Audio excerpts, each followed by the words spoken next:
Selamat datang, dan selamat beribadah, di The Way BSD.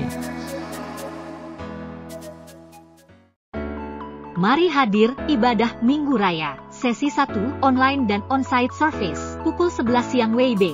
Sesi 2, online service, pukul 19 malam WIB. Mari beribadah bersama kami, baik secara on-site ataupun online.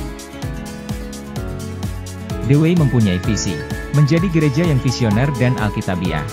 Misi The Way, mengajar jemaat agar memahami dan mengimani YHWH sebagai Allah yang Esa, Yesus Kristus sebagai anak Allah yang menebus dosa manusia, dan Roh Kudus adalah penolong dari Allah yang akan menyertai sampai akhir zaman. Mengembangkan pelayanan digital, sebagai sarana utama gereja yang kontekstual, dalam mengemban amanat agung Yesus Kristus. Menginspirasi jemaat, agar ikut ambil bagian dalam pekabaran Injil, dengan penekanan pada apa yang Yesus ajarkan, dan yang sesuai dengan panggilannya masing-masing. Mewujudkan jemaat yang memiliki iman yang kuat, dan mampu berapologet untuk membela imannya. Membangun jemaat yang punya perspektif hidup yang benar, seperti yang Alkitab ajarkan, sehingga akhirnya mampu mempersiapkan dirinya, untuk menghadapi kematian yang Tuhan tentukan nanti. Untuk persembahan dan perpuluhan, dapat disalurkan via barcode QRIS, atau transfer rekening terlampir. Jangan lupa untuk subscribe dan follow sosial media kami. Mari siapkan hati dan pikiran kita, selamat beribadah. Shalom semuanya, senang kembali dalam program ini kita bersama. Dan sebelum kita mendengarkan firman Tuhan, mari beberapa menit ke depan kita siapkan hati pikiran untuk menyembah Tuhan. Kita akan menyembah Tuhan bersama-sama saya. Perhatikanlah bunga bakung di ladang, Tuhan hiasi tanpa bekerja. Apalagi kita orang percaya, Tuhan pelihara, Tuhan cukupkan.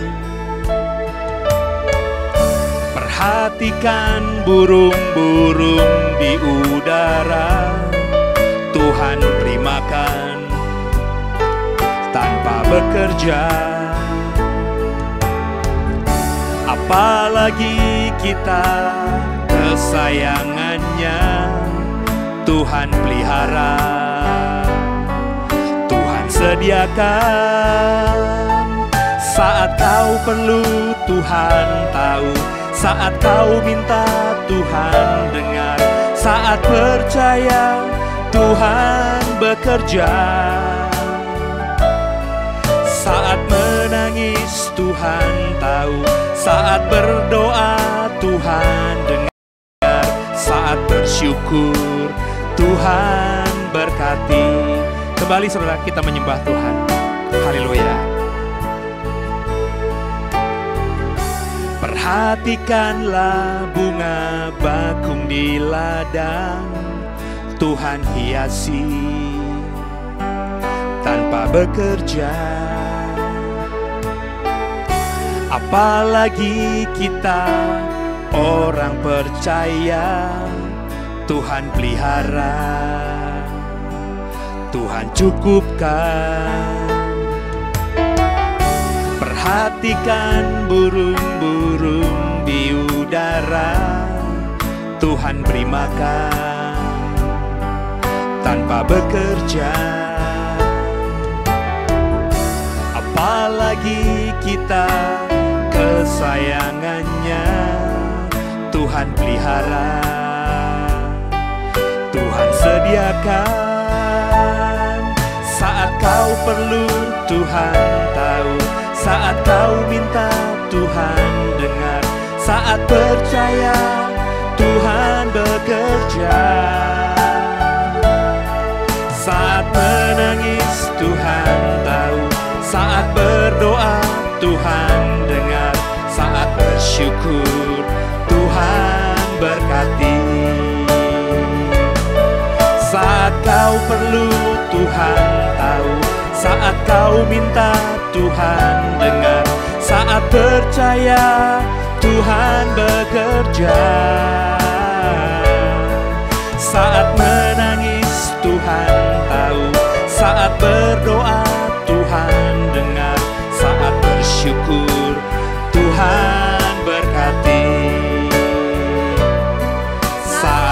bersyukur, Tuhan berkati.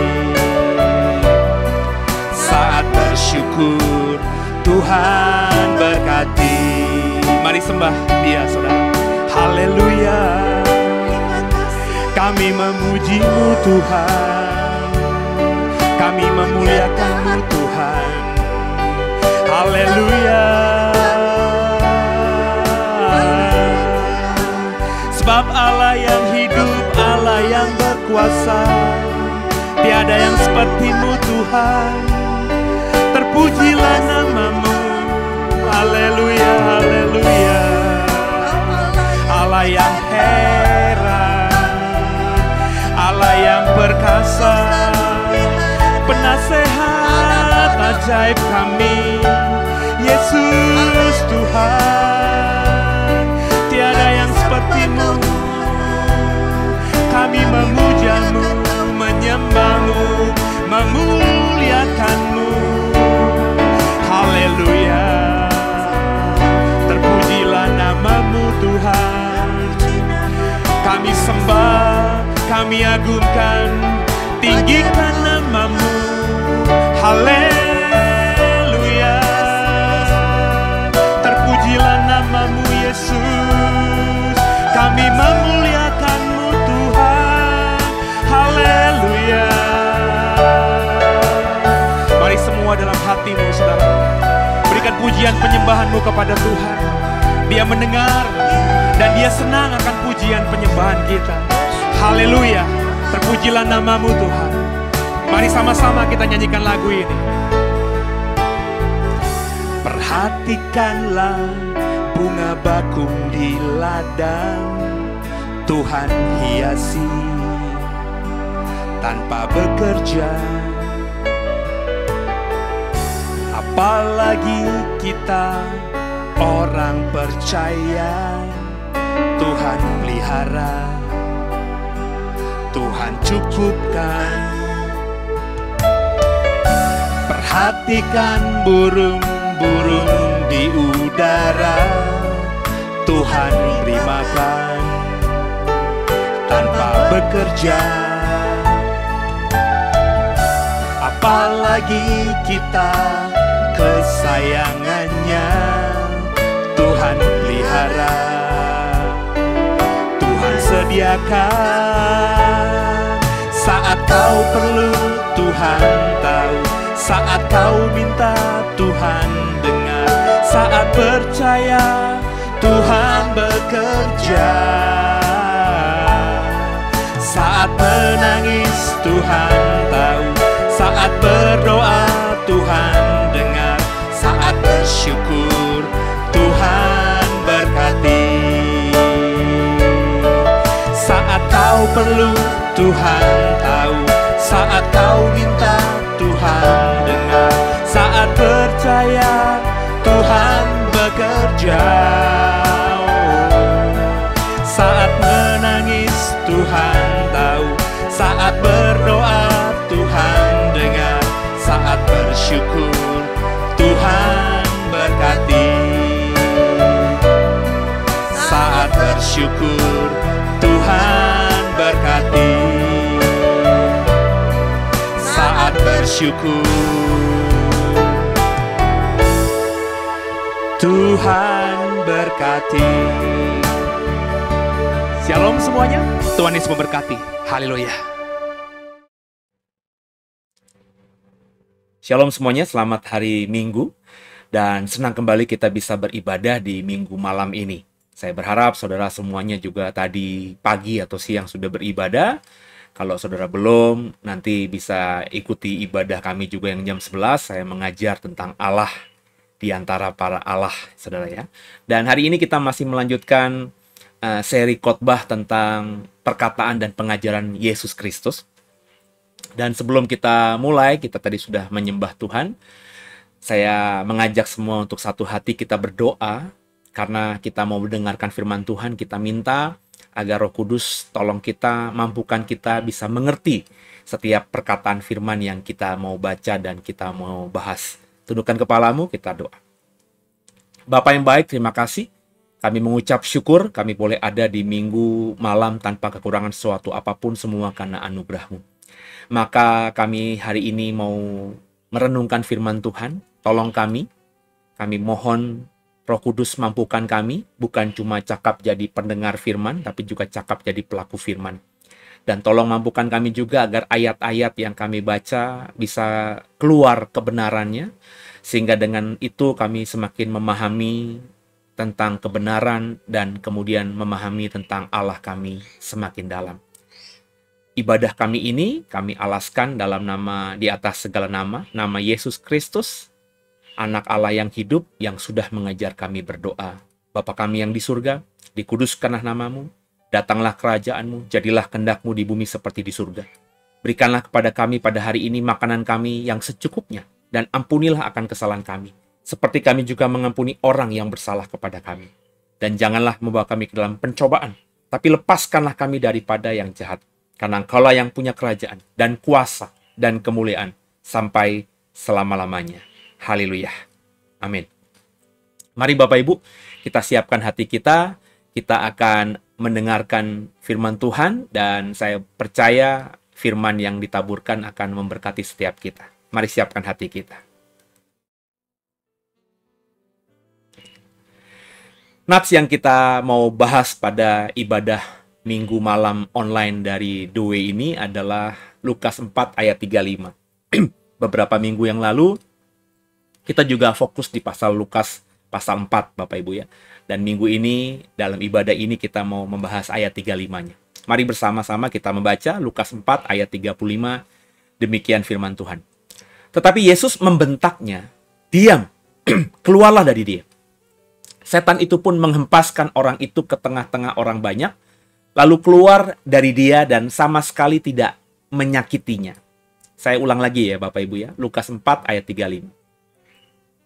Tetapi Yesus membentaknya, diam, keluarlah dari dia.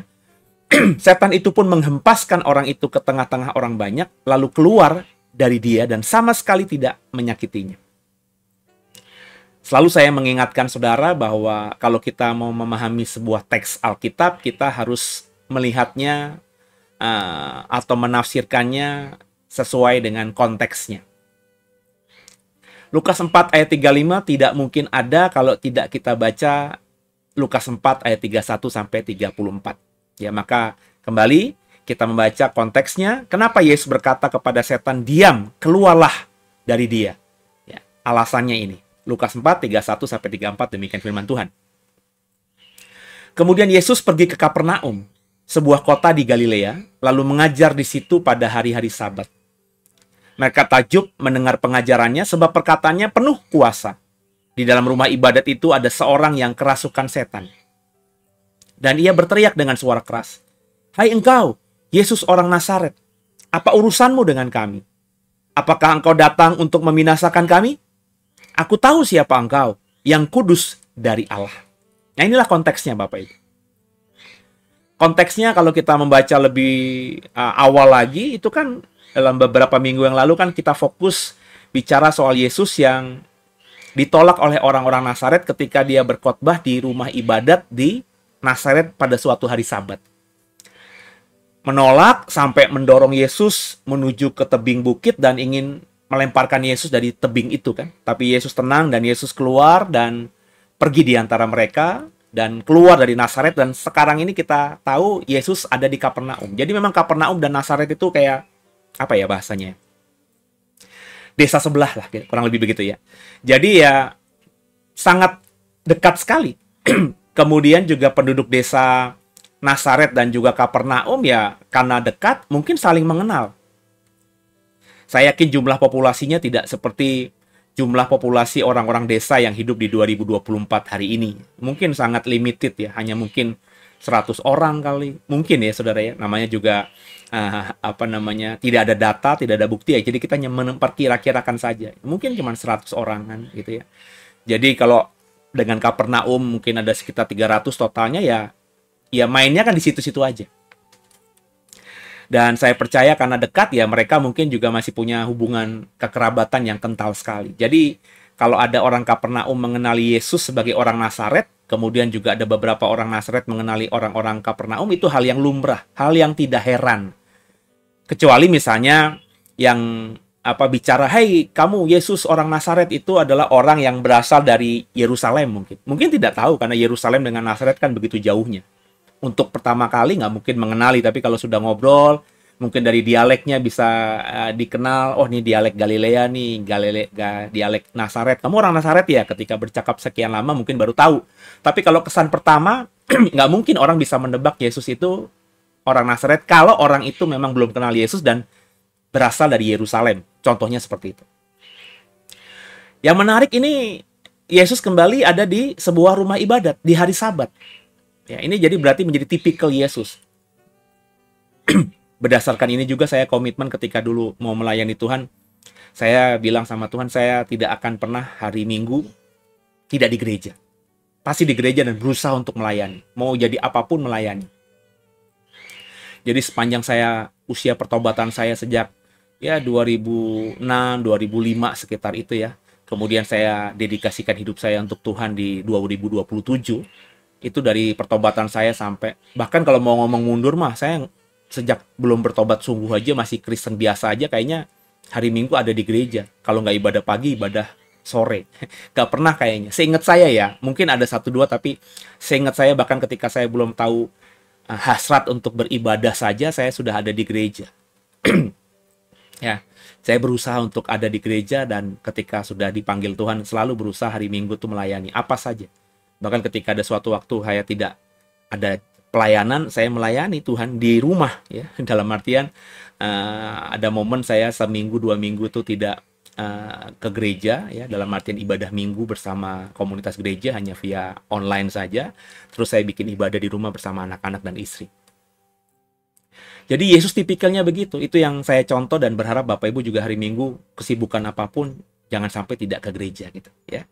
Kemudian menarik lagi, di gereja, di rumah ibadat, di sinagog pada zaman Yesus ada orang yang kerasukan setan. Ini tentu mematahkan pemahaman bahwa di gereja nggak ada setan.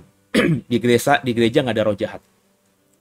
Jangan jadi orang yang naif bahwa setan tuh takut sama gereja, setan takut sama salib dan lain sebagainya. Itu film Hollywood saja, saudara. Setan nggak begitu. Ya. Setan ada di mana saja. Ya. Jadi ketika di gereja pun ya kita harus terus connect sama Tuhan. Sebab kalau tidak, kita bisa dikuasai oleh roh jahat juga. Meskipun kita dalam kondisi ada di gereja dan sedang ibadah. Ini fakta membuktikan, Bapak Ibu. Jadi menarik di sini ya, bahwa ketika Yesus lagi mengajar di sinagog, di sebuah sinagog di Kapernaum di hari Sabat, tiba-tiba ada orang kerasukan setan, dan orang kerasukan setan ini berkata lewat orang ini kan. Setan itu berkata lewat orang ini kan. Kan setan kan nggak bisa ngomong. Jadi setan tuh kalau ngomong pasti menggunakan manusia gitu ya. "Hai Yesus orang Nazaret, apa urusanmu dengan kami? Ya, apakah engkau datang untuk membinasakan kami?" Setan tahu siapa Yesus, Bapak Ibu. Sebab kalau Bapak Ibu ikuti khotbah saya di jam 11, saya mengatakan bahwa Yesus itu yang sulung dari segala ciptaan. Sebelum malaikat diciptakan, dan kita tahu setan dulu adalah malaikat Tuhan. Dalam artian roh-roh jahat itu ya malaikat tadinya. Tuhan tidak menciptakan langsung roh-roh jahat gitu. Karena Tuhan tuh rancangannya baik. Jadi Tuhan menciptakan malaikat, dan malaikat itu kemudian memberontak kepada Allah dan akhirnya dilempar dari surga, dan kemudian menjadi roh-roh jahat yang gentayangan yang mengganggu manusia. Jadi setan itu dulunya malaikat, dan sebagai malaikat mereka tahu ya siapa Yesus, pemimpin mereka ya. Yesus yang pertama dari ciptaan Allah. Mereka baru kemudian. Yesus sudah ditetapkan menjadi kepala, menjadi tuan mereka ya.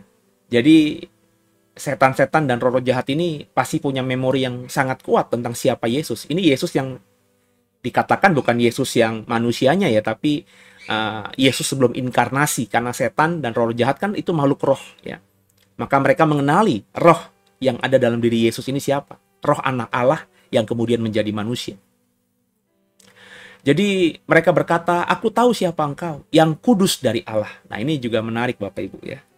Setan berkata, yang kudus dari Allah. Nah kata seorang yang kerasukan setan diterjemahkan dari kata Yunani hen, anthropos, exon, pneuma, daimonio, akar tartu ya. Kerasukan setan atau kerasukan roh yang najis. Itu kurang lebih terjemahan bebasnya seperti itu. Jadi ada orang di rumah ibadah di hari Sabat pula, kurang apa tuh? Tempat kudusnya. Ada di rumah ibadah itu kudus, hari Sabat juga kudus ya. Orang itu juga ada di tempat itu, berarti orang ini mau hidup kudus tapi tetap dikuasai atau bisa dikuasai oleh setan dan roh yang najis itu. Setan mengenali Yesus. Hai engkau Yesus orang Nazaret, apa urusanmu dengan kami? Apakah engkau datang untuk membinasakan kami? Aku tahu siapa engkau, yang kudus dari Allah. Yesus yang kudus dari Allah. Nah, karena perkataan setan inilah maka Yesus membentak dan menyuruh setan itu untuk diam dan keluar dari orang yang dikuasainya. Menarik nih. Setan berkata Yesus itu yang kudus dari Allah. Ya, setan kan saya bilang tadi sebelum dilempar ke bumi, dia adalah penghuni surga ya, termasuk makhluk rohani, bisa kita sebut malaikat gitu. Malaikat ini tahu bahwa siapa Yesus. Yesus adalah yang kudus dari Allah. Ketika setan bertemu dengan Yesus yang sudah menjadi manusia, anak Allah yang sudah menjadi manusia, setan mengenali siapa Yesus ini. Spirit atau roh di dalamnya, setan tahu bahwa roh yang ada dalam manusia Yesus ini adalah roh anak Allah. Bosnya dia dulu sebelum dia dilempar dari surga dan menjadi roh jahat. Yesus adalah yang kudus dari Allah.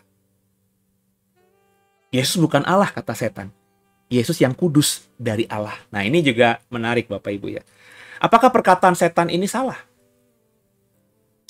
Kalau salah, ya pantaslah Yesus bilang diam. Tapi kalau kita membaca Alkitab, memang Yesus kan dikatakan yang kudus dari Allah. Anak Allah. Berarti perkataan setan ini adalah benar. Kebenaran. Nah, kalau kebenaran lebih pusing lagi. Kenapa Yesus suruh diam? Padahal yang diucapkan setan ini kebenaran. Gitu kan saudara ya. Ini nanti kita coba telaah pelan-pelan Bapak Ibu. Nah, kisah di dalam Lukas 4 tadi kita coba bandingkan dengan kisah yang sama yang terdapat dalam Injil yang lain. Saya selalu mengajar begitu kan. Supaya kita mendapatkan pemahaman yang komprehensif, pemahaman yang lengkap, yang luas dari beberapa sisi. Kalau cerita itu dicatat oleh Injil yang lain atau kitab yang lain, ya kita kompilasi. Supaya kita bisa mengerti akhirnya, oh ini ayat ini, kalimat ini ngomongin apa sebenarnya. Dan kisah di Lukas 4 itu terdapat dalam Markus 1 ayat 23-25. Saya baca buat saudara ya. Pada waktu itu di dalam rumah ibadat mereka ada seorang yang kerasukan roh jahat. Orang itu berteriak, apa urusanmu dengan kami, hai Yesus orang Nazaret? Apakah engkau datang untuk membinasakan kami? Aku tahu siapa engkau, yang kudus dari Allah. Tapi Yesus membentaknya, diam, keluarlah dari dia. Nah, cerita dari Markus 1 ini sama persis, kurang lebih hampir identik dengan apa yang kita baca di Lukas 4 tadi. Kenapa begitu? Karena memang menurut para teolog perjanjian baru ini sumbernya sama. Sumbernya sama maksudnya gimana? Maksudnya Lukas yang 4 tadi, itu mengutip atau mendapatkan informasi dan dia tulis dalam Lukas 4 tadi dari Markus, yakni Markus 1. Kenapa demikian? Karena menurut para teolog perjanjian baru, Injil Markus itu adalah Injil tertua. Dibandingkan Injil-Injil yang lainnya, dibanding Lukas, dibanding Matius, dibanding Yohanes. Memang posisinya di dalam kitab Perjanjian Baru ada di Injil kedua, ada di kitab kedua, Matius yang pertama. Itu bukan berarti Matius ditulis lebih dulu. Markus itu kalau tidak salah ditulis di sekitar tahun 50-an menjelang 60-an. Itu berarti dengan peristiwa Yesus sudah ada jeda 20 sampai kurang lebih 30 tahun. Baru kemudian Injil Markus itu ketika ditulis oleh Petrus, ini memotivasi Matius untuk menulis Injil juga, versinya dia. Dan kemudian Lukas ini kan bukan rasul. Lukas ini kan adalah generasi Kristen kedua. Kristen pertama itu para rasul. Jadi Lukas ini adalah murid dari para rasul, besar kemungkinan murid dari Paulus. Ya. Nah, Lukas ini juga bukan orang Yahudi. Nah, Lukas ini kemudian ketika ikut Paulus terbeban untuk menceritakan soal Yesus yang dia pahami. Jadi dia mulai menginterview Paulus. Dia tahu Paulus tidak pernah bertemu dengan Yesus ketika Yesus hidup. Maka Lukas ketika ada kesempatan bertemu dengan saksi-saksi atau rasul-rasul yang masih hidup untuk menginterview, bertanya soal Yesus atau juga menyelidiki para rasul yang sudah menuliskan Injil, termasuk Injil Markus, termasuk Injil Matius, itu diselidiki oleh Lukas. Kemudian Lukas menuliskan cerita soal Yesus untuk seseorang yang namanya Theophilus. Nah, Theophilus ini artinya orang yang dikasihi Tuhan atau mencintai Tuhan.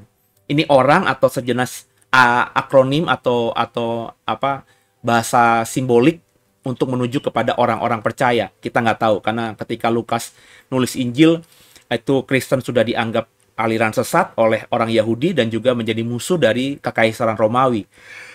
Sehingga Theophilus ini bisa nama orang atau juga bisa sebuah nama kiasan dari orang-orang yang percaya kepada Yesus. Jadi Lukas itu mengutip Markus dan Markus mengatakan hal yang sama seperti yang dikutip oleh Lukas. Ya, nyaris identik. Di Lukas tadi dikatakan orang yang ada di hari Sabat di sinagog di Kapernaum itu kerasukan setan. Sedangkan kalau di Markus ada sedikit perbedaan, yakni kerasukan roh jahat. Tapi kalimatnya hampir mirip dalam bahasa Yunaninya. Anthropos en pneumati akartartu. Ya. Orang ini kerasukan roh yang najis. Ya. Jadi unclean spirit kalau bahasa Inggris, dalam bahasa Inggris, terjemahan Inggris itu unclean spirit. Roh yang tidak suci. Roh yang najis. Jadi ada orang berdasarkan Markus dan juga Lukas di sinagog di Kapernaum di suatu hari Sabat itu bertanya kepada Yesus, ya, apa urusanmu dengan kami? Dan mereka mengatakan, dan dia mengatakan, aku tahu siapa engkau, yang kudus dari Allah. Ya, kemudian orang ini rohnya yang berkuasa atasnya disuruh Yesus diam, dan roh jahat itu atau unclean spirit, roh yang najis, roh yang tidak suci, kalau bahasa Lukas tadi setan itu diusir dari orang ini.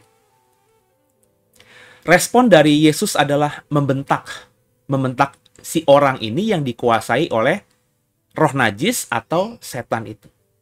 Oleh Yesus setan disuruh untuk diam dan diusir. Oleh Yesus roh yang najis itu disuruh untuk diam dan diusir.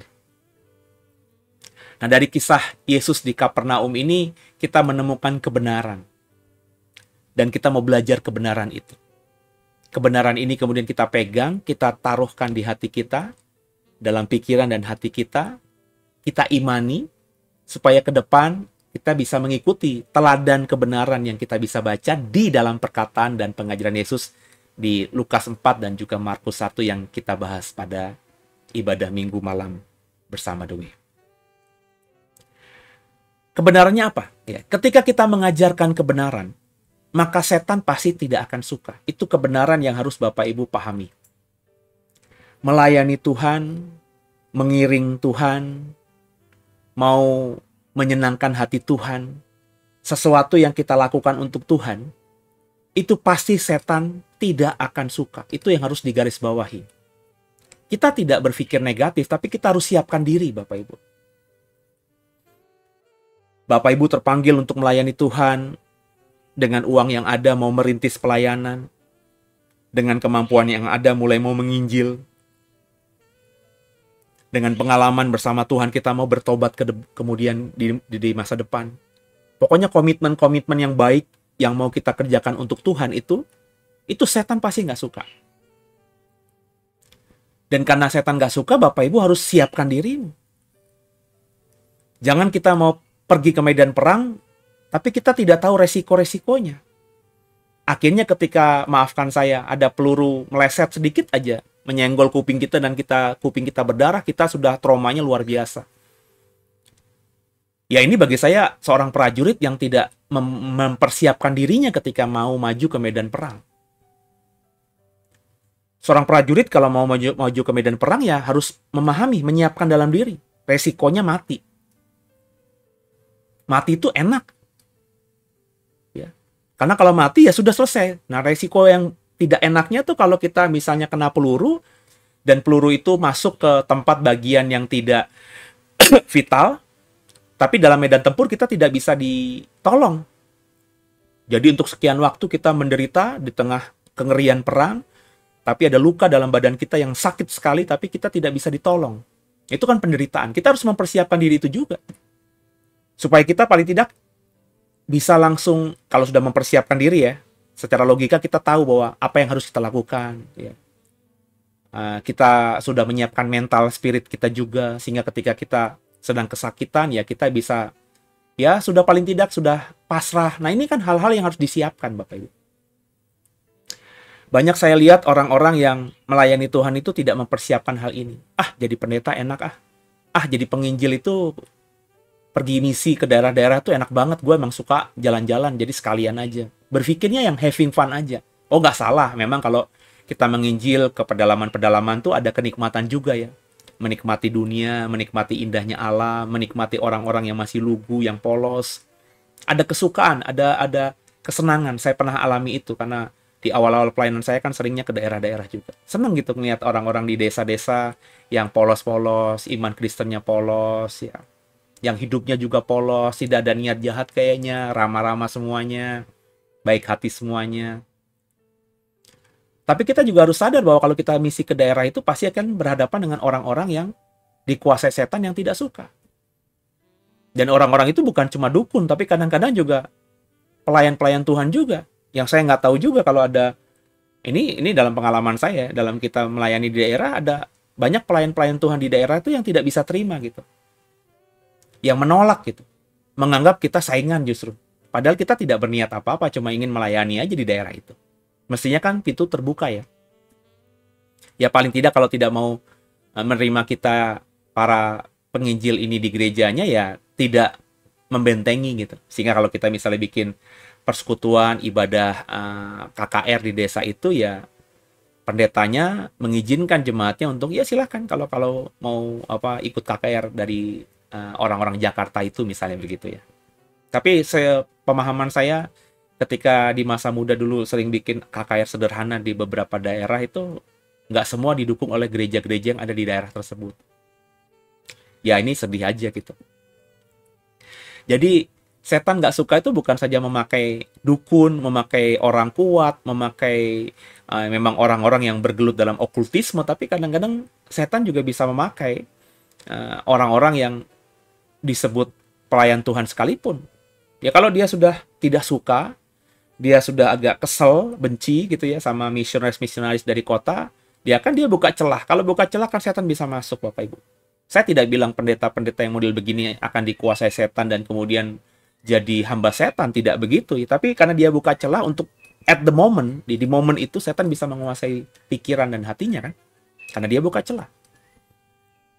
Ketika nanti para misionaris atau kami dulu kembali ke Jakarta, ya mereka tidak sakit hati lagi, maka setan nggak berkuasa lagi atas orang itu. Kan begitu. Jadi setan pasti mengganggu kita dengan banyak cara. Agar apa? Agar pelayanan kita berhenti, agar kita berhenti mengajar. Setan mengganggu Yesus di sebuah rumah ibadat di Kapernaum di hari Sabat dengan menguasai orang yang ada di ibadah itu.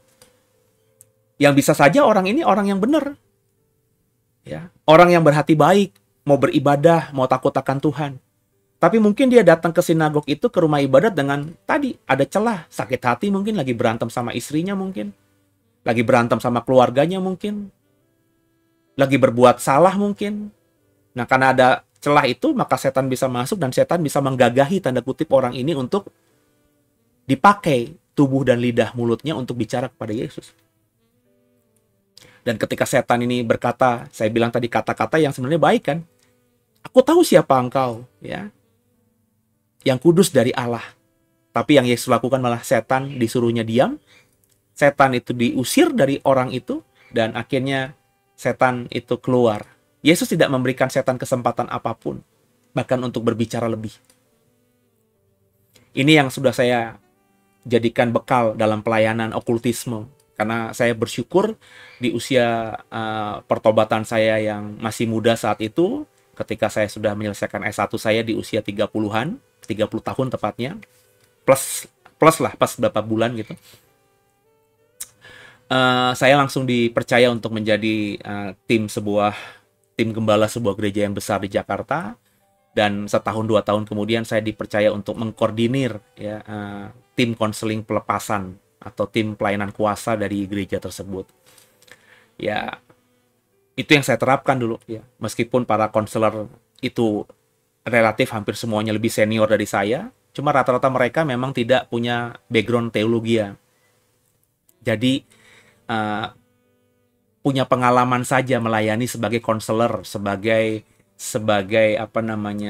hamba Tuhan yang kerjaannya melayaninya dalam bidang okultisme. Punya pengalaman banyak tapi tidak punya ilmu yang kuat. Karena harus diakui memang saya tanya gitu kan, ngobrol juga. Kalaupun punya bekal teologi, rata-rata mereka cuma sekolah Alkitab saat itu, yang mungkin cuma setahun. Ya, sekolah Alkitab kan tidak dalam. Ya. Jadi mereka lebih pada punya pengalaman, tapi dasar pemahaman teologianya kurang, ya. Contohnya mereka saat itu karena berasal banyak dari orang-orang Sumatera Utara, mereka itu anti sama ulos. Wah, itu kuat sekali. Ulos itu apalah gitu ya. Ya hal seperti itu. Terus kalau ada orang mengurapi rumah, terus di depan rumah orang itu ditanam pohon Kamboja, itu disuruh dipotong itu pohon Kamboja, meskipun saat itu pohon Kamboja lagi mahal-mahalnya. Ya, kalau Bapak Ibu sejaman dengan saya di sekitar tahun 2000-an awal, itu pohon Kamboja kan pohon yang bagus banget dan mahal sekali. Nggak semua orang, nggak semua rumah punya pohon Kamboja. Perhatikan ya Bapak Ibu. Makanya kalau Bapak Ibu tinggal di rumah-rumah yang lama gitu ya, rata-rata punya pohon Kamboja di depan rumahnya. Tapi kalau Kamboja di perumahan-perumahan baru sekarang kan jarang ya. Karena ya ada banyak pohon yang lebih bagus lagi dari pohon Kamboja. Tapi perumahan-perumahan ini kayak di perumahan saya nih, ya yang tempat saya tinggal ini kan sudah ada sejak tahun 90-an akhir atau 2000-an awal. Itu hampir di kiri kanan saya rumah-rumah yang dihuni oleh penghuni yang dari aslinya, yaitu pohon Kamboja masih ada. Ya, ada yang warna kuning, ada yang warna merah muda. Dan dalam pelayanan saya saat itu banyak konselor-konselor saya yang dicekoki ajaran sebelum saya menjadi koordinator mereka bahwa pohon Kamboja itu pohon kuburan, mendatangkan roh jahat. Jadi harus ditebang. Wah, itu ada Bapak Ibu. Terus patung-patung itu nggak boleh ada di rumah. Guci-guci, pokoknya kalau dari Cina ini pasti nanti ada ilmu-ilmu roh jahatnya dibuang. Cincin-cincin yang bergambar naga, ya, hiasan-hiasan. Orang Cina kan punya patung naga dan lain sebagainya, bukan karena menyembah patung itu, tapi mungkin karena budaya Cina naga itu ya luar biasa ya. Jadi mungkin kalau pergi ke Cina atau punya ada duit, bikin hiasan naga terbuat dari emas atau dilapisi emas, itu hal yang wajar bagi orang-orang Cina zaman itu. Itu harus dibakar, dibuang dan lain sebagainya. Sama gitu. Dalam pelayanan okultisme, teman-teman saya yang senior itu punya pengalaman kalau setan itu ya ditanya, dari mana? Disuruh kembali ke tempat asalnya. Jadi kalau setan itu ditanya, dia berasal dari Gunung Kelut. Kamu kembali ke Gunung Kelut sana. Nah, untuk bisa tahu setan itu dari Gunung Kelut kan butuh interview panjang. Jadi pelayanannya itu orang yang dikuasai roh jahat ini akhirnya cukup panjang ya. Sampai manifestasi, sampai udah lemes ditanya lagi ya. Diurapi lagi, ditanya lagi, ditengking-tengking lagi. Ya, saya ketika masuk saya bilang, nggak begitu. Yesus justru ketika berhadapan dengan orang-orang yang dikuasai oleh setan, itu Yesus tidak mengajak setan ngobrol terlalu panjang. Sometimes seringkali cuma disuruh diam dan diusir. Ya. Nah, ini yang harus kita perhatikan. Ya. Jadi Bapak Ibu, ketika kita melayani Tuhan, setan nggak suka sama kita wajar. Kalau setan nggak bisa menyerang kita, setan bisa menyerang orang-orang terdekat kita supaya kita distract. Kita tidak terfokus lagi pada pelayanan. Pecah ya pemikiran kita. Karena yang sedang dikuasai setan itu kan anak atau orang yang kita cintai. Setan pasti menggunakan itu. Makanya kita proteksi keluarga kita ketika melayani. Dan kita harus siapkan diri. Sehingga ketika itu misalnya Tuhan izinkan terjadi, kita sudah siap menghadapinya. Kalau enggak kan kita kelimpungan sebenarnya. Ya, maka sama-sama kita belajar tentang hal itu. Yakobus 4 ayat 7. Karena itu tunduklah kepada Allah, lawanlah iblis, maka ia akan lari dari hadapanmu. Jadi ini yang firman Tuhan yang menguatkan apa yang Yesus lakukan tadi. Ketika diganggu pelayanannya oleh setan, ya dilawan sama Yesus. Diam, pergi, keluar dari orang ini. Maka setan akan lari dari hadapanmu. Jangan berdialog dengan setan. Apa yang Yesus ajarkan dimateraikan oleh Yakobus 4 ini. Lawan dan usir saja. Kalau kita baca kelanjutan cerita dari orang yang kerasukan setan di Lukas 4 ayat 34 tadi, maka ayat 35-nya mengatakan demikian. Setan itu pun menghempaskan orang itu ke tengah-tengah orang banyak, lalu keluar dari dia dan sama sekali tidak menyakitinya. Jadi orang ini memang mengalami trans, mengalami kerasukan setan atau kerasukan roh yang najis. Jadi orang ini dihempaskan ke tengah orang-orang itu, berarti setan sebelum keluar melemparkan orang ini ya, ke tengah kerumunan orang yang ada di sinagog itu. Tapi tidak disakiti. Kemudian setan ini lari keluar daripada dia. Kalau versi Markus 1 ayat 26, roh jahat itu mengguncang-guncang orang itu. Berarti ada trans juga, ada manifestasi juga kan. Dan sambil menjerit dengan suara nyaring, roh itu keluar dari dia. Yang menjerit tentu suara yang dari orang ini. Jadi setan ini sebelum dia keluar karena diusir oleh Yesus, dia menguncang-nguncang tubuh orang ini, berarti ada trans, ada manifestasi, kelihatan orang banyak. Kemudian orang yang dirasuki oleh dia ini berteriak, "Ah!" Dan setan itu kemudian keluar. Diganggu setan ketika melayaninya, maka Yesus melawan dan mengusir. Jadi kalau kita nanti ke depan dalam pelayanan kita berusaha untuk melakukan kebenaran yang diperintahkan Alkitab, terus setan mengganggu kita, maka lawan dia. Ya. Usir dalam nama Yesus. Kenapa? Karena nama itu nama yang berkuasa, nama di atas segala nama. Ya. Dan firman Tuhan sudah mengatakan bahwa nama itu nama di atas segala nama, baik semua yang di surga dan yang di bumi harus sujud dan menyembah kepada nama itu. Nama Yesus. Jadi, pakailah nama Yesus. Ketika lawan iblis, lawan Satan, pakailah nama Yesus. Usirlah dengan nama Yesus. Maka setan dan iblis itu akan lari daripada kita.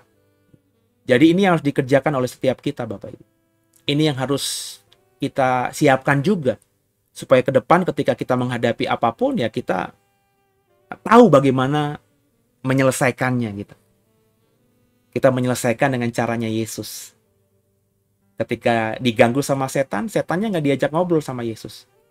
Disuruh diam dan diusir.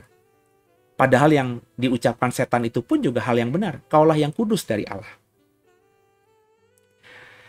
Kalau kita baca Lukas 4 ayat 36 dan 37. Ya, coba kita baca ya. Setelah peristiwa itu terjadi ya. Setelah setan itu menguncang-uncang orang ini, melempar orang ini ke tengah orang banyak di sinagog itu, setannya keluar. Kemudian apa yang terjadi? Semua orang takjub, lalu berkata seorang kepada yang lain, "Alangkah hebatnya perkataan ini. Sebab dengan penuh wibawa dan kuasa ia memberikan perintah kepada roh-roh jahat dan mereka pun keluar. Lalu tersebarlah berita tentang Yesus kemana-mana di daerah itu." Jadi ini yang penting Bapak Ibu. Dalam praktek pelayanan okultisme seringkali kita sering mendengar hamba-hamba Tuhan teriak-teriak. Berkali-kali. Ya. Bahkan saya punya pengalaman dulu kalau melayani itu, ada satu orang yang dikuasai roh jahat dan sedang manifestasi, ada 5, 6, 10 mungkin pelayan Tuhan dan semuanya teriak dalam nama Yesus. Itu ya tidak salah juga sih. Ya. Tapi ya mestinya nggak perlu juga gitu. Sebab kalau satu orang saja di antara para pelayan Tuhan itu ada yang punya wibawa dan kuasa, maka dia berkata kepada setan yang menguasai orang itu, maka setan itu pasti akan takluk. Jadi bukan karena kerasnya suara. Ya kalau memang Bapak Ibu berasal dari suku yang memang suaranya agak keras, ya mau nggak mau dong, gimana kita bisa bersuara lembut. Begitu pula kalau Bapak Ibu berasal dari suku yang memang kalau berkata-kata itu pelan, lembut sekali. Ya nggak mungkin juga dong dipaksa untuk teriak-teriak. Jadi bukan masalah teriak atau lembutnya, intonasinya suara atau volumenya suara, bukan masalah itu, tapi apakah Bapak Ibu berwibawa dan punya kuasa itu. Kuasa nama Yesus itu ada dalam diri kita. Itu yang penting. Ya. Orang banyak ini takjub sama Yesus karena Yesus punya wibawa dan punya kuasa itu. Sehingga mereka heran, kok bisa ya ada orang kerasukan setan? Ya, cuma disuruh diam dan keluar, maka setannya takut sama Yesus. Maka cerita itu menjadi buah bibir di daerah Kapernaum dan sekitarnya. Nah, seorang yang menghidupi kebenaran akan mampu juga melakukan yang Yesus lakukan. Jadi jangan berpikir itu hanya eksklusif milik Yesus. Tidak. Yesus melakukan itu supaya kita yang menjadi muridnya bisa mencontohnya. Yesus kita jadikan batu penjuru. Yohanes 14 ayat 12 berkata demikian. Sesungguhnya aku berkata kepadamu, siapa saja yang percaya kepadaku, ia akan melakukan juga pekerjaan-pekerjaan yang aku lakukan. Bahkan pekerjaan-pekerjaan yang lebih besar daripada itu, sebab aku pergi kepada Bapa. Yesus yang ngomong, Bapak Ibu. Ngusir setan dengan cara Yesus seperti yang kita baca di Lukas 4 dan juga Markus 1, itu bisa kita lakukan. Bahkan Yesus menjanjikan, kalau kau percaya kepadaku, kau bisa melakukan banyak hal yang jauh lebih besar daripada yang pernah aku lakukan. Maka kalau ada orang hari ini yang benar-benar hidup benar, dipakai Tuhan, kemudian bisa melakukan perkara-perkara hebat, saya tidak takjub. Kenapa? Karena memang Yesus sudah mengatakan demikian. Dan Yesus berkata demikian itu bukan kepada person as person, kepada orang-orang tertentu, kepada pribadi-pribadi tertentu, tapi kepada semua muridnya. Sesungguhnya aku berkata kepadamu, munya itu siapa? Ya semua muridnya. Siapa saja Perhatikan, siapa saja yang percaya kepadaku. Bukan kalau ada satu orang yang percaya kepadaku dari atas 100. Enggak. Siapa saja yang percaya kepadaku, ia akan melakukan pekerjaan-pekerjaan yang aku lakukan. Bahkan pekerjaan-pekerjaan yang lebih besar daripada itu. Nah, ini mestinya menjadi introspeksi diri kita, Bapak Ibu. Bapak Ibu yang jadi pengikut Kristus loh. Kalau belum jadi pengikut Kristus, yang apa yang mau diintrospeksikan? Nah, selama kita sudah ikut Yesus, apakah kita sudah melakukan pekerjaan-pekerjaan yang jauh lebih besar daripada yang Yesus lakukan? Sebab konsekuensi dari ucapan Yesus ini, kita yang percaya kepada Yesus mestinya bisa melakukan yang Yesus lakukan. Tapi faktanya kan tidak, jujur aja. Bahkan untuk mendoakan anak kita yang sakit aja kita panggil pendeta kita. Untuk masalah-masalah yang masih masalah-masalah yang biasa-biasa, kita sudah kayak putus asa sama sekali. Kayak udah kiamat aja gitu. Diputusin pacar, di PHK, usaha bangkrut. Seolah-olah udah dunia runtuh aja, akhirnya bunuh diri. Padahal, kalau kita percaya kepada Yesus, Yesus berkata, bilang gunung beranjak, gunung pasti beranjak. Bisa kita lakukan. Jadi kalau sekedar di PHK dari pekerjaan, kalau sekedar maafkan saya, usaha bangkrut, tinggal kita bangkit lagi dengan iman yang benar, hidup yang benar, dengan apa yang ada, kita kerjakan setia dalam perkara kecil, maka gunung pasti akan beranjak dan pindah kepada kita. Dan tentu bukan gunung Galunggung ya, tapi gunung emas mungkin ya. Jadi ayo sama-sama kita beriman, Bapak Ibu. Kemudian kebenaran yang bisa kita dapatkan dari cerita ini apa? Setan tahu bahwa Yesus adalah yang kudus dari Allah. Ho hagios tuteu, the Holy One of God. Semua terjemahan Inggris menerjemahkan dengan terjemahan Inggris yang sama. Jadi Yesus itu adalah yang kudus dari Allah. Meskipun perkataan ini perkataan yang keluar dari orang yang dirasuki setan, tapi setan tahu siapa Yesus itu, seperti saya jelaskan. Sebelum dia memberontak kan dia adalah malaikat. Ya, setan tahu benar siapa Yesus itu sebelum berinkarnasi. Yang di hadapannya di rumah ibadat di Kapernaum itu kan Yesus yang sudah menjadi manusia, ya. Anak Allah yang sudah menjadi manusia, berinkarnasi menjadi manusia. Nah, sebelum berinkarnasi kan Yesus adalah anak Allah yang sulung dari segala ciptaan Allah. Ada di surga. Pemimpin dari para makhluk-makhluk surgawi. Nah, setan sebelum dilempar ke bumi, dia adalah malaikat. Setan tahu siapa Yesus, pemimpinnya. Maka dia berkata, kau adalah yang kudus dari Allah. Ya. Ini menarik gitu ya. Coba kita lihat lagi apa kesaksian setan terhadap Yesus ya. Tercatat dalam Markus 5 ayat 6-9. Ketika ia melihat Yesus dari jauh, berlarilah ia mendapatkannya lalu menyembahnya. Dan dengan keras ia berteriak, apa urusanmu dengan aku, hai Yesus, anak Allah yang maha tinggi? Demi Allah, jangan siksa aku. Karena sebelumnya Yesus mengatakan kepadanya, hai engkau roh jahat, keluar dari orang ini. Perhatikan, Yesus memerintahkan roh jahat itu untuk keluar dari orang ini. Tapi Yesus juga bertanya, karena tahu, Yesus kan punya kepekaan bahwa yang menguasai orang ini bukan cuma satu roh jahat, tapi banyak. Maka Yesus bertanya, siapa namamu? Kepada roh jahat yang menguasai orang itu di Gerasa, di Gedara.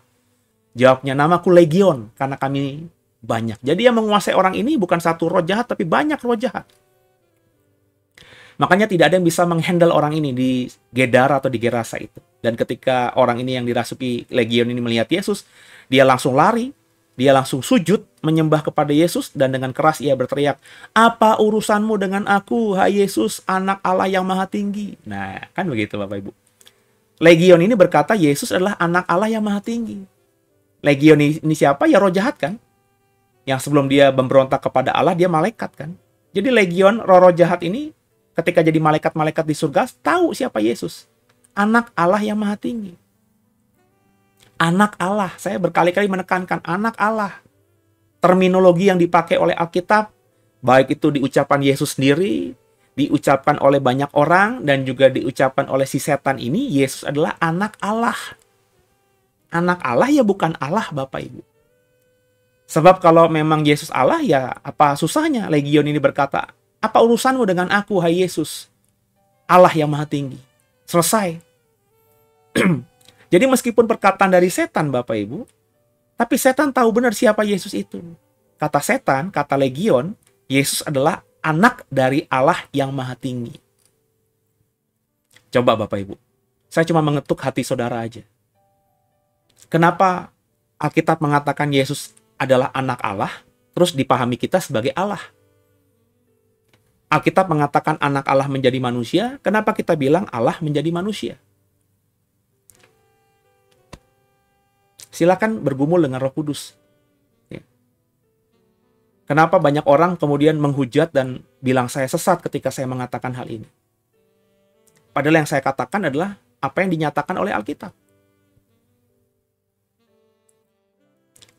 Itu ya Bapak Ibu ya. Ketika setan berhadapan dengan Yesus, setan tidak pernah berdusta Bapak Ibu. Karena setan tahu siapa yang sedang dihadapi. Kecuali setan sedang berhadapan dengan kita, setan tahu masa lalu kita itu orang yang nggak benar, maka setan bisa memanipulasi kita, bisa berdusta kepada kita. Tapi kalau setan berdusta kepada Yesus sebagai anak Allah yang kudus dari Allah, setan nggak mungkin berani.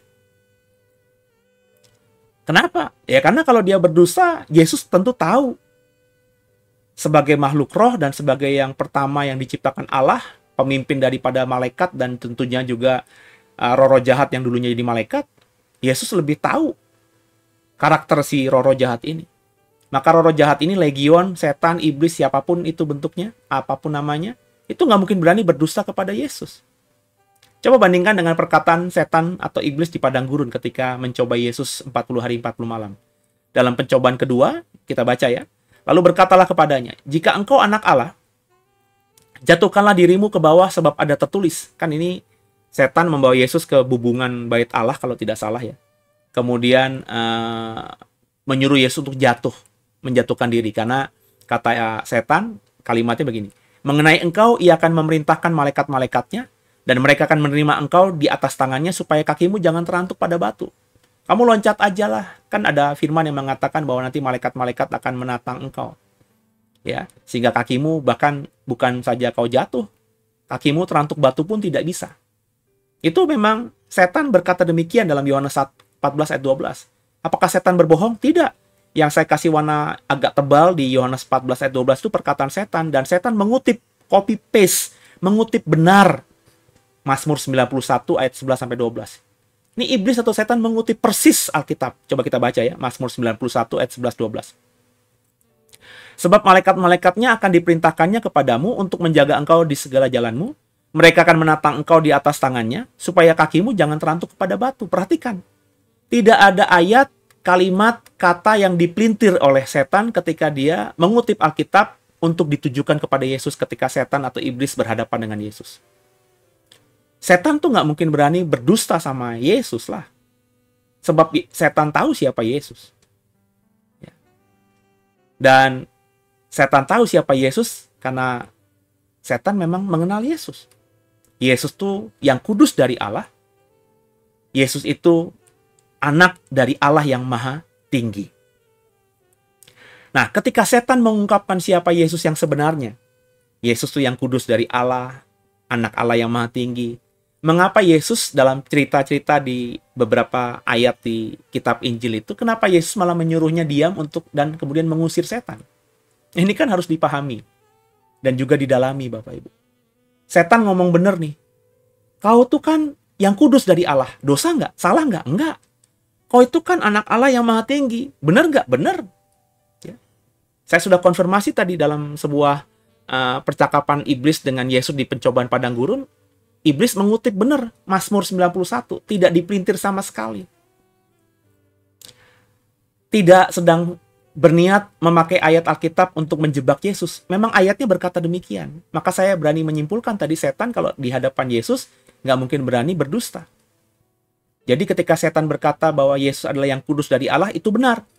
Ketika setan berkata Yesus anak dari Allah yang maha tinggi, itu benar. Nah, tapi kenapa ketika setan ngomong benar, kok Yesus malah suruh dia diam dan suruh dia untuk keluar dari orang yang dikuasainya itu? Nah, ini kenapa? Ya. Yang pertama yang saya dapatkan dan bisa menjadi bekal kita juga buat hidup kita ke depan, waktu dan tempat yang tidak tepat. Yesus tuh memilih waktu dan tempat yang tepat untuk mengungkapkan identitasnya dan misinya secara lengkap. Ia menyembuhkan banyak orang yang menderita bermacam-macam penyakit dan mengusir banyak setan. Ia tidak memperbolehkan setan-setan itu berbicara sebab mereka mengenal dia. Kenapa Yesus tidak memperbolehkan setan-setan berbicara dan mengungkapkan siapa dirinya? Karena waktu dan tempatnya tidak tepat.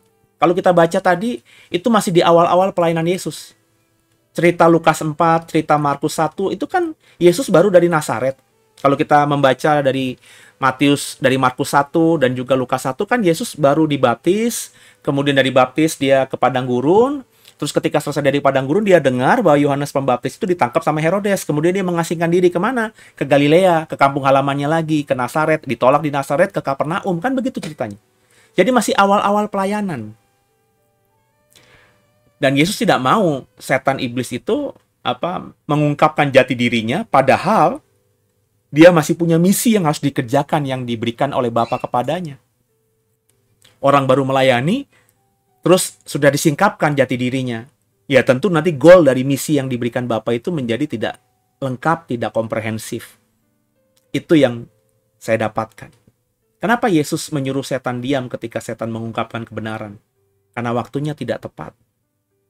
Ya, yang berikutnya, otoritas dan kehendak Allah. Maksudnya begini, meskipun setan mengetahui dan mengatakan yang sebenarnya identitas Yesus, bahwa Yesus itu yang kudus dari Allah, Yesus itu anak dari Allah yang maha tinggi, hal itu tidak berarti bahwa setan itu memiliki otoritas untuk mengumumkan identitas Yesus kepada semua orang, atau untuk menentukan bagaimana dan kapan identitas itu harus diungkapkan. Itu bukan haknya setan, itu bukan haknya iblis. Meskipun dia tahu, setan dan iblis itu tidak berhak untuk mengungkapkan. Yang berhak mengungkapkan adalah orang yang ditentukan Bapa, karena Bapa lah yang memerintahkan Yesus untuk menjadi manusia. Ini kalendernya Bapa, ini skenarionya Bapa. Gak bisa tiba-tiba gitu ya, ada orang muncul di tengah-tengah, memang mengatakan kebenaran, tapi merusak jalannya cerita yang sudah Bapa siapkan. Allah punya rencana yang sudah disusun untuk penyelamatan manusia.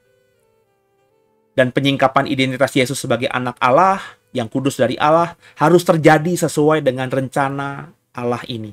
Itu maksudnya. Nah, dalam kehidupan kita juga kita harus sadari ini. Bahwa kita harus ikut dalam rencananya Allah. Makanya saya berkali-kali bilang kepada saudara, taulah panggilan Allah untukmu apa. Jadi rencana Allah atas semesta ini, atas bumi ini, atas manusia ini, kita ada andil di situ. Yang dapat peran, karena setiap kita pasti dapat peran. Dan peran itu kita kerjakan dengan maksimal, sesuai dengan rencananya Allah, skenarionya Allah, sehingga akhirnya nanti, endingnya nanti sesuai persis dengan apa yang Allah sudah siapkan buat kita. Dan kita punya peran masing-masing. Dan peran saya itu tidak sama dengan peran orang lain. Kadang peran saya lebih tinggi, lebih banyak, lebih besar dari peran orang lain. Kadang sebaliknya, peran saya lebih kecil daripada peran orang lain. Dan nggak apa-apa, yang penting kita mengerjakan bagian kita, peran kita. Supaya harmonisasi itu terjadi. Buat apa dikasih dialog dalam sebuah fragmen atau dalam sebuah teater, drama, diberikan percakapan atau fragmen kata-kata yang banyak, tapi tidak hafal. Kadang-kadang dalam sebuah drama itu hanya ada satu aktor yang banyakkan diam, tapi ada momen dia berkata sekali saja dan sekali itu bang. Kan begitu. Apakah aktor ini jadi peran utama? Tentu tidak. Yang jadi peran utama biasanya yang paling banyak dialognya kan. Tapi drama itu tidak akan berkesan pada yang menonton kalau tidak ada dialog si orang yang cuma sekali muncul ini. Dan seringkali bahkan mungkin itu yang paling diingat. Bapak Ibu kalau nonton film, ya, film 1 jam, 2 jam gitu, pasti kan kita hanya ingat satu momen aja yang terekam. Ya, kalau kemarin film Indonesia yang baru dapat apresiasi penonton film Indonesia yang banyak kan film agak lain itu ya, film komedi. Itu film lucu memang, ya. Saya nonton sama anak-anak saya tuh sampai ketawa, terpingkal-pingkal. Saya aja sampai tertawa di dalam bioskop itu gitu, sampai nangis gitu ya. Tapi yang saya ingat sekarang ini ya cuma satu fragmen itu aja ketika mereka lagi buka rumah hantu ya. Kemudian ada teknologi gitu, si Jegel ya, Indra Jegel itu jadi kuntilanak yang digerek di atas gitu ya. Kan ceritanya begitu untuk nakut-nakuti. Nah, ternyata kan dalam suatu peristiwa ada orang yang masuk ke rumah hantu ini mati. Nah, rohnya itu kemudian mengganggu, roh setan bener ini mengganggu rumah hantu itu. Jadi, apa namanya, ketika roh jahat ini mengganggu penghuni rumah hantu ini, yang nonton juga kabur, pemain-pemainnya, ya, pemain-pemain yang jadi hantu-hantu juga kabur, tapi si indranya kan lagi digantung, jadi indranya nggak bisa kabur kan. Nah, itu yang fragmen di agak lain yang benar-benar saya bilang sederhana tapi kocak banget gitu ya.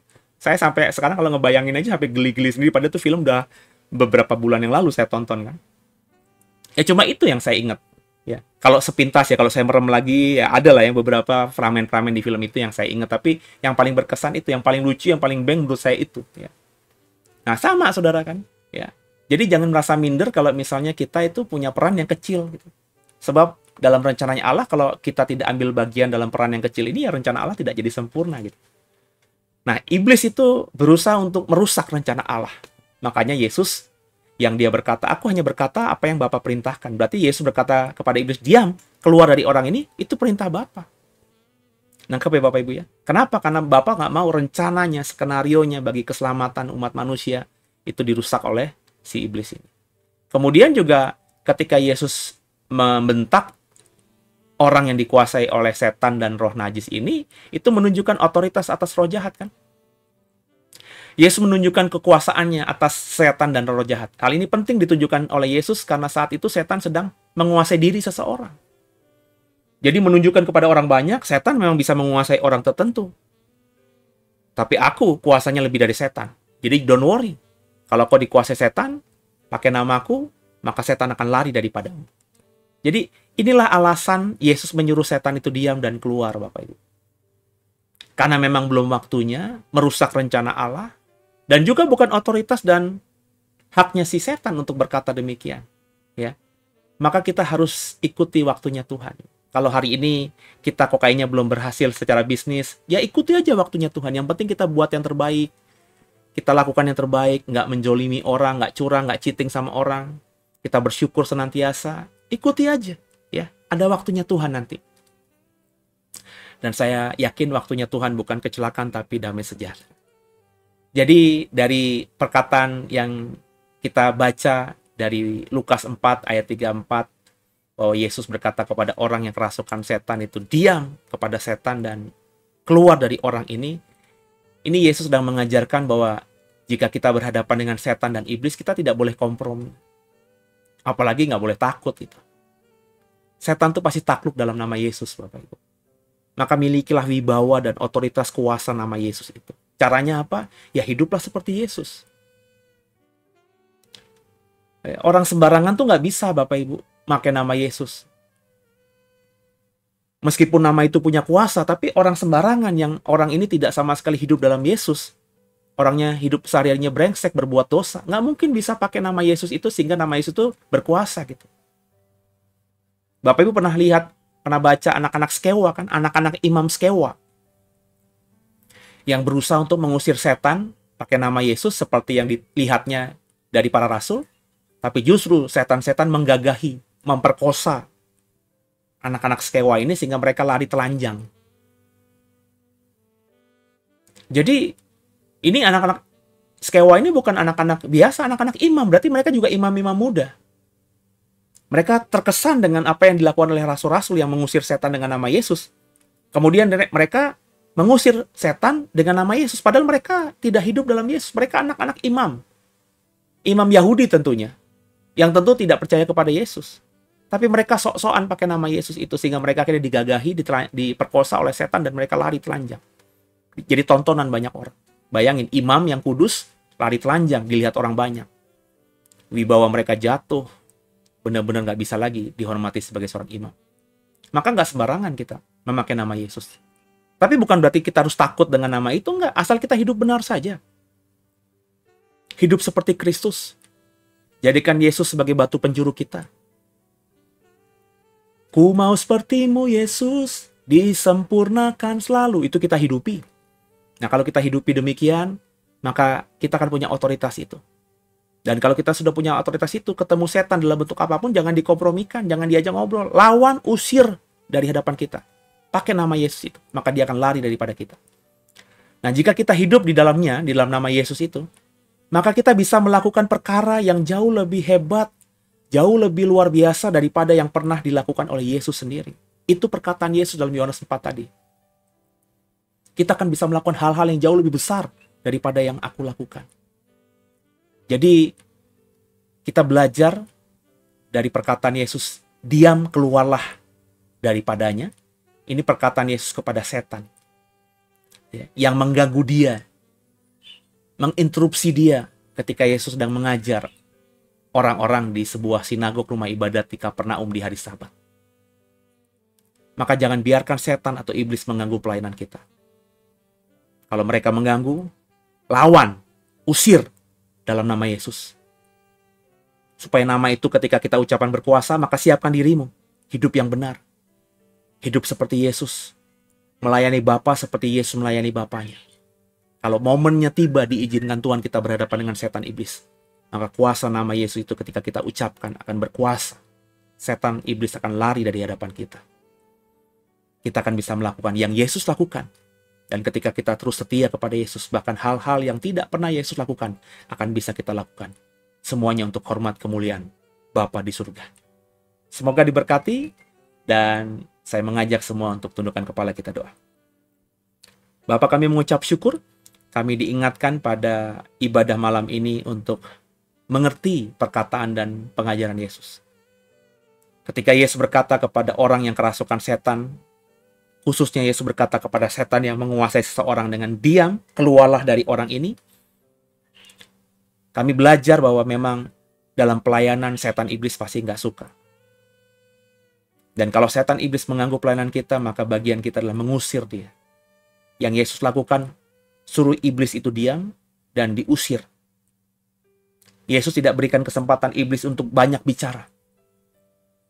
Dan iblis akan diam ketika kita bilang diam. Ketika iblis tahu bahwa yang berkata dalam kata-kata kita itu bukan cuma kata-kata pribadi kita, tapi kata-kata Yesus yang tinggal dalam kita. Maka penting supaya kita punya kuasa, kita benar-benar hidup dalam Yesus dan Yesus hidup dalam kita dengan menjadi orang-orang yang hidupnya berkenan kepada Allah, yang melakukan segala yang diperintahkannya dan menjauhi semua yang dilarangnya. Menghidupi Alkitab itu penting, supaya kita punya otoritas kuasa dalam nama Yesus. Kami belajar juga Tuhan, bahwa menghadapi situasi apapun ke depan kalau kami hidup dalam kebenaran, pasti ada saja masalah-masalah yang mungkin saja datangnya dari setan dan dari iblis. Tapi kami belajar malam hari ini bahwa kami tidak perlu mengkhawatirkan sama sekali hal-hal itu.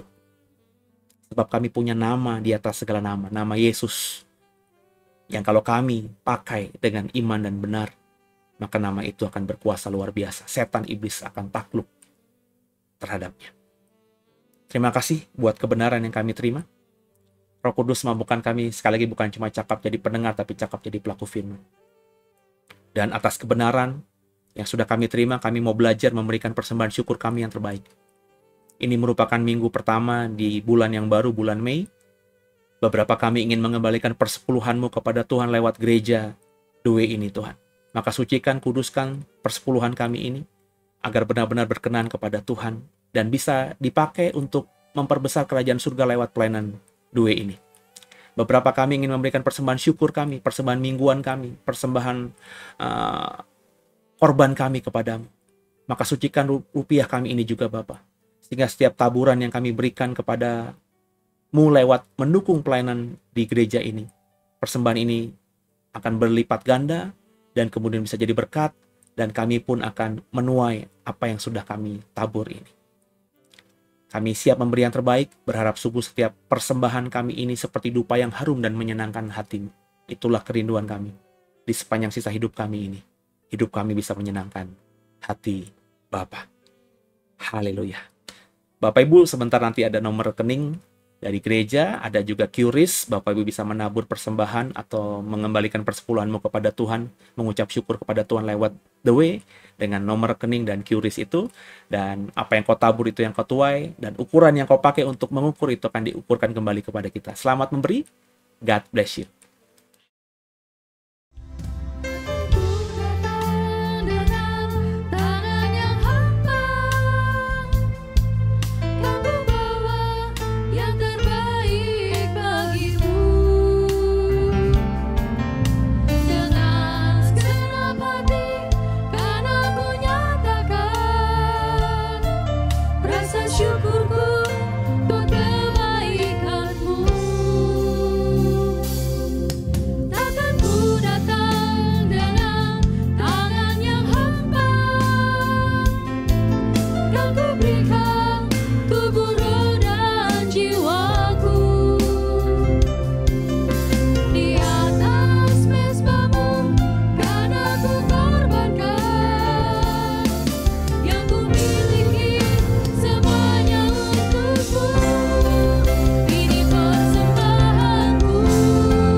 Terima kasih buat persembahan saudara. Gereja akan mengelola dengan baik dan berharap sungguh, berdoa sungguh apa yang kau tabur benar-benar kau tuai ya. Dan kita juga doa agar setiap taburan kita benar-benar bisa memberkati ya. Memberkati pelayanan di The Way ini sehingga pelayanan The Way ini semakin jadi berkat bagi banyak orang, kan begitu. Kita ada di penghujung ibadah ini. Saya terus mengajak kita untuk bertumbuh dalam iman. Berkali-kali saya bilang kalau Bapak Ibu mendengarkan materi-materi dari kami, jangan diaminkan. Tapi Bapak Ibu coba renungkan kembali bersama Roh Kudus, dalami lagi bersama Roh Kudus. Ingat, Roh Kudus adalah roh yang dari Allah, yang memang dijanjikannya untuk menjadi penolong bagi kita sampai akhir zaman nanti. Maka, pakailah Roh Kudus itu, maksimalkanlah penolong dari Bapa ini, untuk menolong kita memahami kebenaran Alkitab. Jadi jangan cepat-cepat aminkan khotbah siapapun, termasuk khotbah saya. Ya. Dalami lagi bersama Roh Kudus dan buka hatimu. Ya, saya selalu berkata kalau Bapak Ibu mau dapatkan kebenaran yang dari Tuhan, maka buang itu kirbat yang lama itu, ya, pemahaman-pemahaman yang lama itu. Ya. Kalau kita masih simpan pemahaman yang lama, yang baru itu nggak mungkin bisa sampai. Itu ada ayatnya kok. Ya. Anggur yang baru dituangkan, disimpan dalam kirbat yang lama, itu akan rugi. Anggurnya terbuang. Kenapa terbuang? Karena kirbatnya robek, nggak kuat. Jadi kirbatnya terbuang, anggurnya juga terbuang. Maka orang yang bijaksana itu kalau mau menyimpan anggur, dia akan siapkan kirbat yang baru.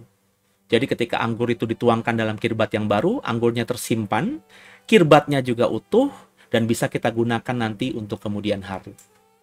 Sama, ketika merenungkan firman Tuhan siang dan malam, ya Bapak Ibu harus buang dulu pemahaman masa lalumu itu, tentang ayat itu.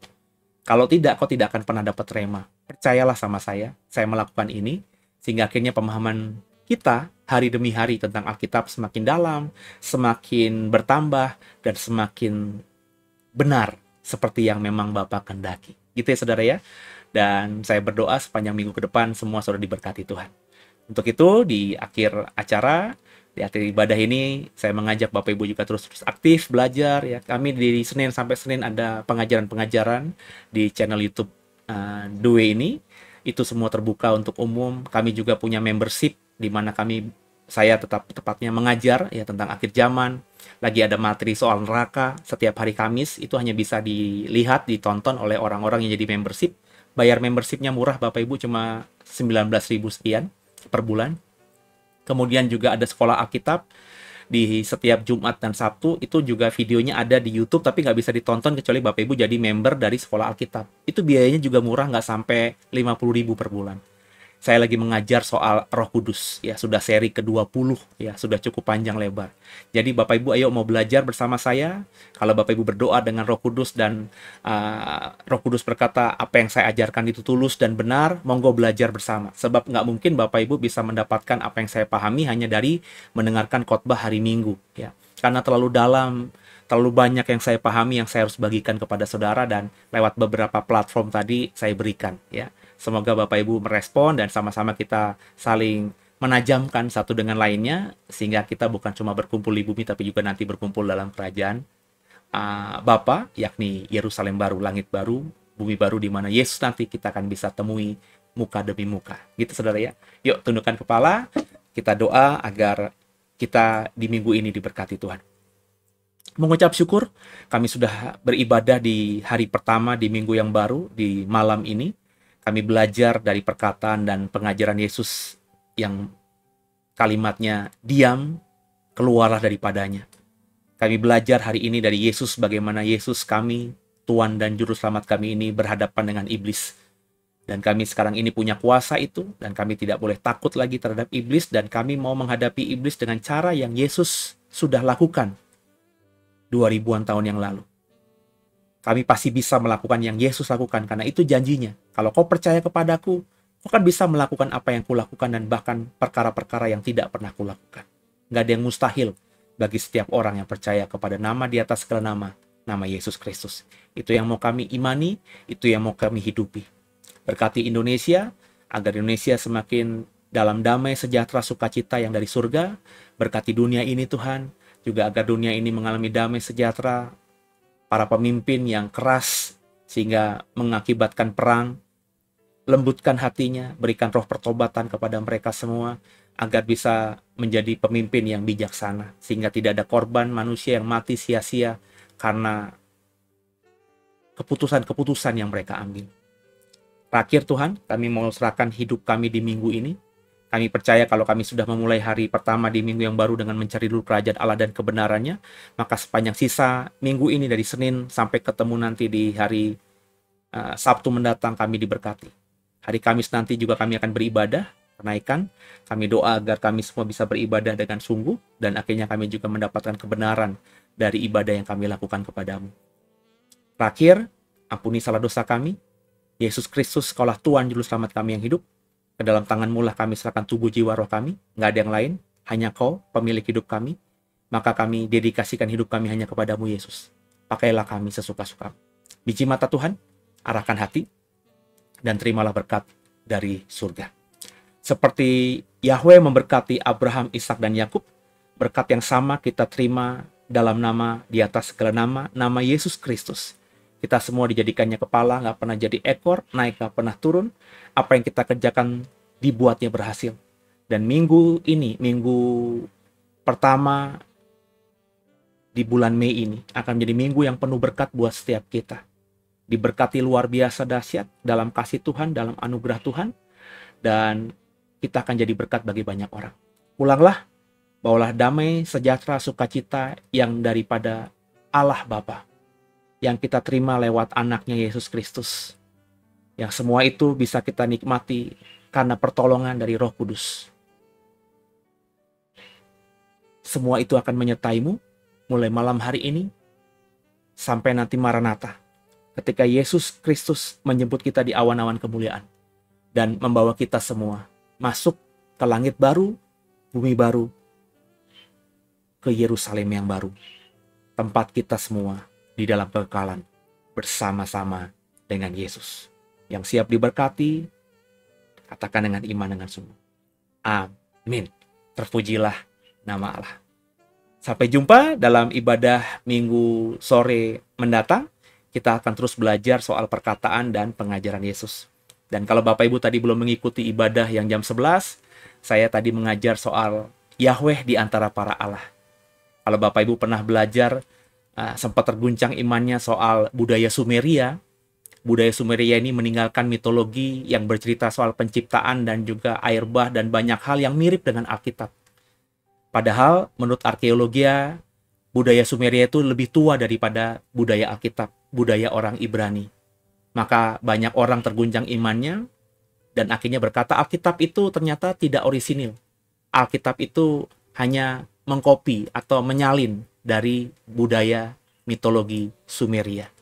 Dan bukan saja orang awam yang murtad, ada banyak hamba-hamba Tuhan juga. Ya, saya bahkan tahu sungguh satu, ada pastor di luar negeri sana, di Amerika, yang punya channel YouTube yang sangat terkenal hari ini, dan dia menjadi seorang yang agnostik padahal tadinya pastor. Ya, kenapa? Karena dia menyelidiki sejarah dan dia kecewa ternyata Alkitab yang dipikirnya adalah firman Tuhan, ya dan amin, ternyata itu mencontek, menurut dia mencontek budaya Sumeria.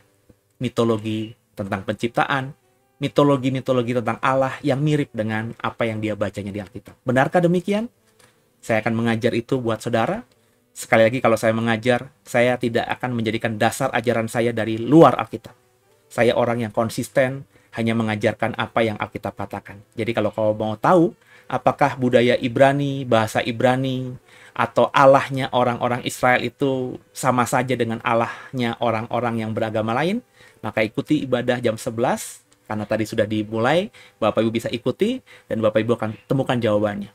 Saya meyakini kalau kita benar-benar menghidupi kebenaran firman Tuhan, yakni Alkitab, maka semua yang kita tidak pahami akan dengan mudah kita pahami. Sampai jumpa, dan terus semangat dalam Yesus. God bless you.